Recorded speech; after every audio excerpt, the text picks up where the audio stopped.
मस्साजोगचे सरपंच संतोष देशमुख यांच्या हत्येला 3 महिने उलटून गेले आहेत. मात्र अद्याप या हत्या प्रकरणातील मुख्य आरोपी कृष्णा आंधळेला पकडण्यात पोलिसांनी यश आलेलं नाही.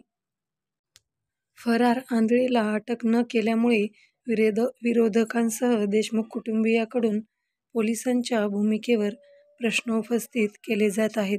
नुकतंच काही दिवसांपूर्वी कृष्णा आंधळे नाशिकमध्ये असल्याच्या चर्चा सुरू होत्या.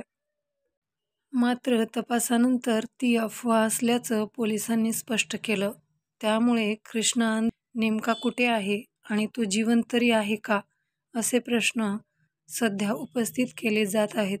अशातच सामाजिक कार्यकर्त्या तृप्ती देसाई यांनी सोमवारी मस्साजोग येथे जाऊन संतोष देशमुख यांच्या कुटुंबियांची भेट घेतली. यानंतर त्यांनी प्रसारमाध्यमांशी संवाद साधताना कृष्णा आंधळे तृतीयपंथीयांच्या वेशात असल्याचा गंभीर दावा केला आहे. तृप्ती देसाई म्हणाल्या, मध्यंतरी मला एका फोन आला होता. त्या व्यक्तीने सांगितलं की संतोष देशमुख यांच्या हत्या प्रकरणातील फरार आरोपी कृष्णा आंधळे हा महाराष्ट्र-कर्नाटक सीमेवर तृतीयपंथीयांच्या वेशात असू शकतो.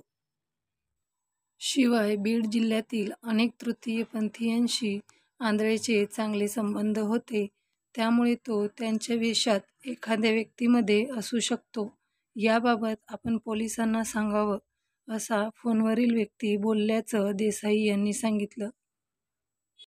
मात्र त्या व्यक्तीच्या बोलण्यामध्ये काही तथ्य आहे की नाही याबाबतची माहिती नसल्यामुळे मी तातडीने त्या संदर्भात कोणाशी बोलले नव्हते, असंही त्यांनी यावेळी स्पष्ट केलं. तृप्ती देसाई यांनी केलेल्या या वक्तव्यामुळे खरंच आंधळे सध्या महाराष्ट्र-कर्नाटक सीमेवर तृतीयपंथीयांच्या वेशात आहे का, याबाबतच्या चर्चांना उधाण आलं आहे.